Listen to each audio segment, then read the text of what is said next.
Good morning everyone, कैसे हो आप सभी। आज की इस वीडियो में मैं आप सभी को बताने वाला हूं कि अगर आप सभी क्लास 12th में हो, ठीक है, और बिहार बोर्ड से, तो आप किस तरीके से 90% मार्क्स ला सकते हो इन फिजिक्स। यानी कि फिजिक्स के अंदर किस तरीके से तुम 90% मार्क्स को गेन कर सकते हो। सो आज का ये वीडियो आप सभी क्लास 12th वालों के लिए बहुत ही ज्यादा इंपॉर्टेंट होने वाला है। सो आप सभी वीडियो पे एंड तक बने रहना। सो आइए इस वीडियो को शुरू करते हैं। सो वीडियो को शुरू करने से पहले मैं आप सभी से एक प्यारा सा रिक्वेस्ट करना चाहूंगा कि अगर आप सभी ने अभी तक इस वीडियो को लाइक नहीं करा ना, फटाक से वीडियो को लाइक कर लो एंड साथ में फिजिक्स वाले भैया यूट्यूब चैनल को सब्सक्राइब, क्योंकि इस टाइप के जो भी हेल्पफुल कंटेंट है वो आपको केवल यहीं पे देखने को मिलते हैं। सो आइए गाइस, अब इस वीडियो को शुरू करते हैं। So let's start. सो दोस्तों, यहाँ पे लिखा हुआ है कि गेट 90% मार्क्स इन फिजिक्स, ठीक है, यानी कि किस तरीके से आप फिजिक्स में 90% मार्क्स को गेन कर सकते हो। चलो जी, इसके पीछे का स्ट्रेटेजी क्या होने वाली है वो सारी चीज मैं आपको प्रॉपर तरीके से इस वीडियो में बताने वाला हूँ। क्लियर है? आ जाओ जी।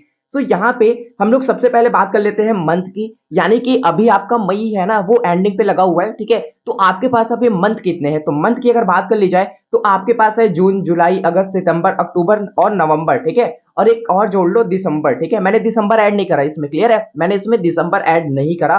तो अभी आपके पास टोटल कितने मंथ हो गए भैया? 6 मंथ, ठीक है। अगर मैं जून से जोड़ू तो आपके पास टोटल के टोटल 6 मंथ हो रहे हैं। तो यहाँ पे मंथ आपके हैं 6, और अगर इसे डेज में कन्वर्ट करा जाए तो एवरेज आपका 180 दिन होता है, ठीक है। यानी कि 6 मंथ में 180 दिन आपका होता है। क्लियर है? तो आप किस तरीके से इस 180 दिन में, यानी कि आप किस तरीके से इस 6 मंथ में आप पूरे सिलेबस को, यानी कि एक साल का सिलेबस को आप किस तरीके से इस 6 मंथ में कवर कर सकते हो, और किस तरीके से 90% मार्क्स ला सकते हो आप अपने बोर्ड एग्जाम में फिजिक्स के अंदर। सो आइए इस वीडियो को और हम लोग इंटरेस्टिंग बनाते हैं और आगे बढ़ते हैं। क्लियर है चीजें? आ जाओ जी। तो यहां पे मैं बढ़ता हूं जैसे ही आगे। अगर मैं बात करूं आपके फिजिक्स में कितने चैप्टर्स हैं, तो आपके फिजिक्स में टोटल 15 चैप्टर है। कितने चैप्टर है? 15, यानी कि 15 चैप्टर है। और अगर बात कर ली जाए मंथ की, तो भूलना नहीं भैया, आपके पास केवल 6 मंथ है, ठीक है। 6 मंथ, वैसे तो 7-8 मंथ है अभी आपके पास, ठीक है, लेकिन मैं एवरेज लेके चल रहा हूं कि भैया 6 मंथ है आपके पास, ठीक है। और डेज कितने हैं? 180। क्योंकि जब तुम अपने माइंड में सोचोगे ना कि हमारे पास भैया दिन कम है, ठीक है, हमारे पास पढ़ने के लिए टाइम कम है, तब आप बहुत अच्छी तरीके से पढ़ पाओगे, ठीक है। मैं क्लियर कर ले बोलता हूं कि अगर जो बंदा प्रेशर में है ना, तो वो काम तो अच्छी तरीके से नहीं कर सकता, लेकिन उसके अंदर जो वो एक तरीके से उत्तेजना जगती है ना उस काम को करने की, भैया वो नेक्स्ट लेवल की होती है। समझ रहे हो? आ जाओ जी, आगे बढ़ जाओ। तो पर चैप्टर देखो, ध्यान से समझना यहाँ पे चीजें। आपके चैप्टर्स कितने हैं? 15 चैप्टर है। आपके पास टाइम कितने हैं भैया? 6 मंथ है। अगर डेज में बात करी जाए तो 180 डेज है आपके पास। क्लियर है? आ जाओ जी। अगर बात करी जाए पर चैप्टर की, तो चैप्टर कंप्लीट फास्ट, यानी कि आपको जो भी चैप्टर है, यानी कि जो चैप्टर तुम्हारा 1 मंथ का है, ठीक है, क्योंकि 12th में तो इतना तो लग ही जाता कोई कोई चैप्टर में, ठीक है। जैसे मान लो कोई चैप्टर 1 मंथ का है, तो उससे आपको कोशिश करना है कि 20 डेज में, ठीक है, 15 दिन में क्लियर कर दे। क्योंकि तुम्हारे पास भैया 1 साल टाइम था, 1 साल सबके लिए होते हैं। अगर तुमने 6 मंथ मौज मस्ती में निकाल दियो ना, तो फिर भी अभी से भी आप पढ़ के 90% या 95% तक गेन कर सकते हो फिजिक्स में। क्लियर है? चलो जी। तो यहां पे मैंने आपको क्या बोला कि भैया जो भी आपका चैप्टर है, ठीक है, अभी आपके पास 6 महीने का टाइम है। एक चीज आप मान के चलो, वैसे 7 महीने है, ठीक है, लेकिन 6 महीना का टाइम मान के चलो। यानी कि सिलेबस कंप्लीट करने का जो टाइम होता है वो होता है तुम्हारा मतलब फरवरी से फरवरी, ठीक है, इस तरीके से। यानी कि 1 साल का टाइम होता है पूरा का पूरा आपके पास, लेकिन आपने 6 महीना क्या कर दिया भैया? एंजॉय मस्ती में निकाल दिया भैया, चाट चौमिन गुपचुप खाने में, ठीक है, एकदम मतलब क्लास को बंक मारने में, जो भी चीज, ठीक है, एंजॉय किया आपने दबा के। और बाकी बचे 6 महीनों में चाह रहे हो कि भैया मेरा फिजिक्स में 90% आ जाए, 95% आ जाएगा भाई, क्यों टेंशन ले रहे हो? ठीक है, मैं हूं ना फिजिक्स वाले भैया, अभी आपके पास जिंदा है, तो क्यों टेंशन ले रहे हो आप सभी? क्लियर है? चलो मैं बता रहा हूं कैसे आएगा। तो मैंने क्या बोला कि आपको चैप्टर को कंप्लीट फास्ट करना पड़ेगा, यानी कि कोशिश करना कि जिस चैप्टर को कंप्लीट करने में 1 महीना लगता है, उसको हम क्लियर कर ले 15 से 20 दिन के अंदर। और जिस चैप्टर को क्लियर करने में 1 वीक लगता है, उसको आप क्लियर कर लो 3 से 4 दिन में। यानी कि आपको यहां पे कोशिश करना है कि भैया हमारे पास जितना ज्यादा और 180 दिन का टाइम है ना आपके पास, इसी में से चाहो तो अभी आप और टाइम बचा सको, ठीक है। ऐसा आपको प्रैक्टिस करना है, ऐसा आपको करना है कोशिश। क्लियर है? आ जाओ जी। तो आपको करना क्या होगा कि आपको चैप्टर कंप्लीट फास्ट करने के लिए, यानी कि चैप्टर को जितना जल्दी हो सके फास्ट कंप्लीट करने के लिए, आपको डेली का 3 से 4 घंटा देना होगा फिजिक्स के ऊपर। क्लियर है? 3 से 4 घंटा आपको देना होगा फिजिक्स के ऊपर, तब जाके आप डेली मतलब तब जाके आप चैप्टर्स को अच्छी तरीके से, तब जाके आप सिलेबस को मतलब बहुत जल्द कंप्लीट कर पाओगे। क्लियर है? चलो जी, अब हम लोग आगे बढ़ जाते हैं। अब भैया हमारा अगला राउंड स्टार्ट होता है। वो क्या कहता है कि जैसे ही, ठीक है, पर चैप्टर के ऊपर एक चीजें आपको करनी होगी, पर चैप्टर के ऊपर आपको एक प्रोसेस करना होगा। वो प्रोसेस क्या है मैं आपको बता रहा हूं, ठीक है। मैंने क्या बोला कि आपको चैप्टर्स को फास्ट कंप्लीट करने हैं, ठीक है। जैसे ही आपको कोई भी चैप्टर कंप्लीट होता है, जैसे मान लो पहला चैप्टर है तुम्हारा विद्युत आवेश तथा क्षेत्र, वो चैप्टर जैसे ही तुम्हारा क्लियर होता है, ठीक है, तो एक काम पर चैप्टर के ऊपर करना है। वो काम कौन सा है मैं बता रहा हूं आपको, ठीक है। जैसे ही आपका कोई भी चैप्टर क्लियर हो गया, राइट, जैसे ही आपका कोई चैप्टर क्लियर हुआ तो उसका पीवाईक्यू क्वेश्चंस आपको देखना है, ठीक है। ये नहीं देखना है कि भैया एक क्वेश्चन नया टाइप का है, नहीं, नया के फेर में मत रहो, नया के चक्कर में मत रहो, ठीक है। पीवाईक्यू क्वेश्चन यानी कि प्रीवियस ईयर में पूछे गए क्वेश्चंस को आपको देखना है, ओके।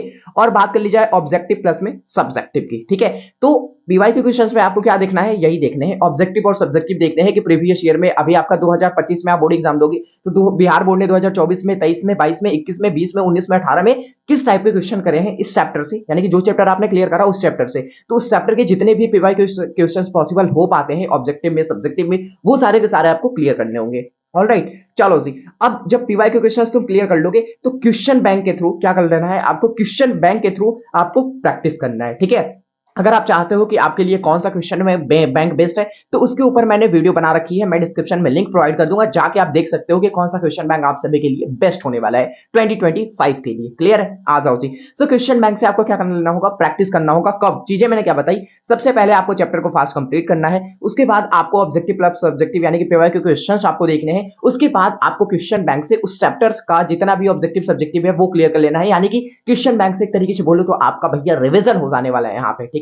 आ जाओ जी। अब हम लोग आगे बढ़ते हैं।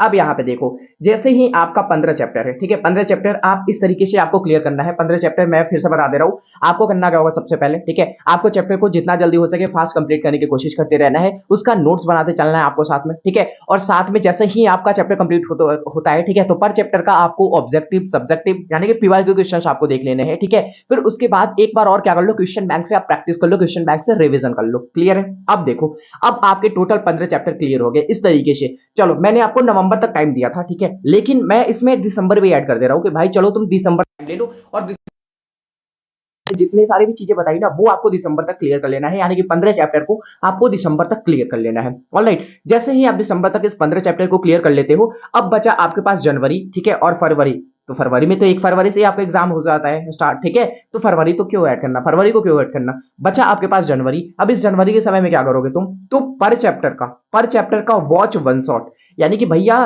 तुम तो रिवीजन तो करते रहोगे, ठीक है, बेसिकली अक्टूबर नवंबर से रिवीजन सबका स्टार्ट हो जाता है, ठीक है, सबको करना शुरू भी कर देता है, तो वो तो रिवीजन तुम करते रहोगे, नोट्स पढ़ते रहोगे, लेकिन जनवरी के दिनों में क्या करना है आपको, पर चैप्टर का वन शॉट वीडियो को देखना है आपको, ठीक है। वो वीडियो कहां मिलेगी, यूट्यूब पे अवेलेबल मिल जाएगी, और साथ में आपको प्रैक्टिस भी करते रहना है अपना जो भी नोट्स है, ठीक है, एमसीक्यू वगैरह देखते रहना है यूट्यूब पे, जितना ज्यादा हो सके ऑब्जेक्टिव सब्जेक्टिव दबा के वीडियोस वगैरह देखो, ठीक है। तो एक काम करना है आपको जनवरी में, ठीक है, दबा के, बाकी अभी कोशिश करोगे तुम्हारा जितना जल्दी हो सके सिलेबस क्लियर हो जाए, उसके बाद ऑब्जेक्टिव सब्जेक्टिव तुम दबा के देखना जनवरी में, ठीक है, दिसंबर जनवरी में इस तरीके से आप देखते रहना। सो यही था पूरा हमारा प्रोसेस कि आप किस तरीके से 90% गेन कर सकते हो फिजिक्स में, ठीक है। और उसके बाद क्या आप बन जाओगे भैया, मास्टर ऑफ फिजिक्स, यानी कि जो जो मैंने चीजें बताई अगर वो आप इंप्लीमेंट करते हो ना तो 100% तुम मास्टर ऑफ फिजिक्स बन जाओगे। क्लियर है, यानी कि फिजिक्स का मास्टर बन जाओगे आप, ठीक है। आप किसी और को भी पढ़ा सकते हो, लेकिन ये चीज है भाई रिक्वायरमेंट की, तुमको पढ़ना पड़ेगा सही तरीके से, प्रॉपर तरीके से एकदम। क्लियर है। सो आज का हमारा यही टॉपिक था भाई कि गेट 90% मार्क्स इन फिजिक्स, आप किस तरीके से फिजिक्स में 90% मार्क्स गेन कर सकते हो, ठीक है। और आप यहां से बन के क्या भैया, आप यहां से बन के निकल गए मास्टर ऑफ फिजिक्स, यानी कि मैंने जो जो स्ट्रेटेजी बताया वो आपने फॉलो करा, आप बन गए मास्टर ऑफ फिजिक्स, ठीक है। तो जब मास्टर ऑफ फिजिक्स बन गए हो, जब आप, मैंने आपको इतना हेल्प कर दी दिया है, तो आप वीडियो को लाइक कर लो यार, साथ में आपको सब्सक्राइब एंड बेल आइकन को प्रेस, क्योंकि इस टाइप के जो भी एजुकेशन रिलेटेड हेल्पफुल कंटेंट होते हैं वो आपको केवल फिजिक्स वाले भैया यूट्यूब चैनल पे ही मिलते हैं। सो आज के लिए इतना रहने देते हैं, नेक्स्ट वीडियो में हम लोग मिलेंगे जल्दी के किसी नए वीडियो के साथ। तब तक के लिए आप कमेंट करके बता दो कि आपको नेक्स्ट वीडियो कौन से टॉपिक पे चाहिए। तब तक के लिए be positive and keep doing, wish all the very best, thank you so much आप सभी को, लव यू बच्चों, जय Hind, Vande Mataram, thank you so much.